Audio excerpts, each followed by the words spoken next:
Miezi ngapi? 3 months. Muanze kuhesabu kutoka leo. Mnanisikia? Miezi ngapi?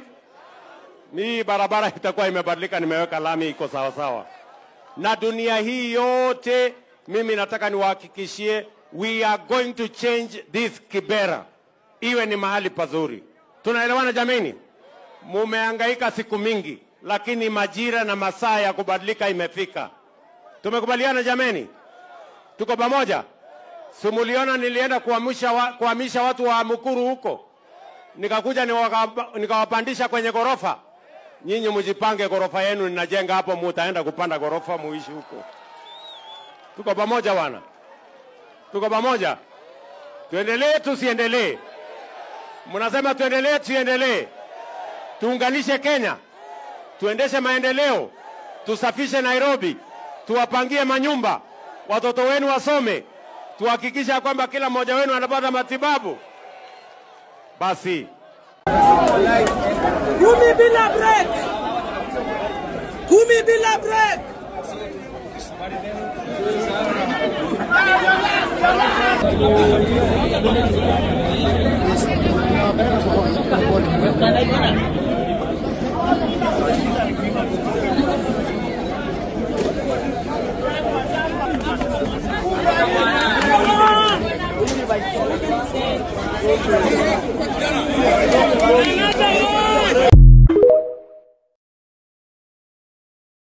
Wengine wote, na kwa sababu mimi ni rafiki yako na mimi ndio mtu wako, si ndio?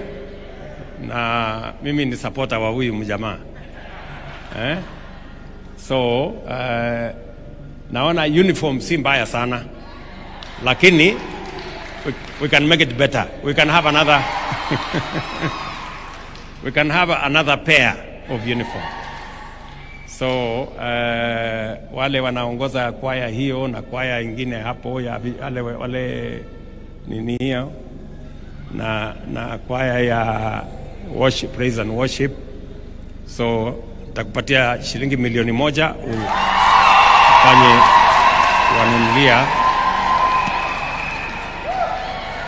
wanunulia uniform, another pair of uniform for these good people, so that you can continue to shine. Si ndio? Ndio muendelee kumsifu Mungu kwa nyimbo na kuwaleta walio mbali karibu. So otherwise mimi nasema asante sana, nimefurahi kufika hapa. Mambo yale mengine yote tutasidi na kushirikiana na viongozi wetu wa hapa Nairobi, na taifa letu la Kenya is a blessed nation.